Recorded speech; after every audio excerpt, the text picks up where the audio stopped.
Sri Joseph Vijay எனும் நான்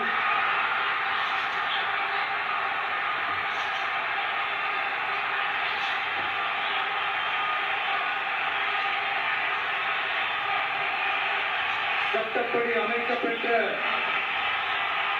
இந்திய அரசியல் அமைப்பின்பால் உண்மையான நம்பிக்கையும் மாறா பற்றும் கொண்டிருப்பேன் என்றும் இந்திய நாட்டின் ஒப்பில்லாத முழு முதல் ஆட்சியையும் ஒருமையையும் நிலைநிறுத்துவேன் என்றும்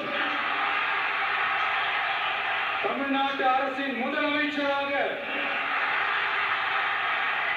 உண்மையாகவும் உளச்சான்றின்படியும் என் கடமைகளை நிறைவேற்றுவேன் என்றும் அரசியல் அமைப்பிற்கும் சட்டத்திற்கும் இணங்க அச்சமும் ஒருதலை சார்பும் இன்றி விருப்பு வெறுப்பை விலக்கி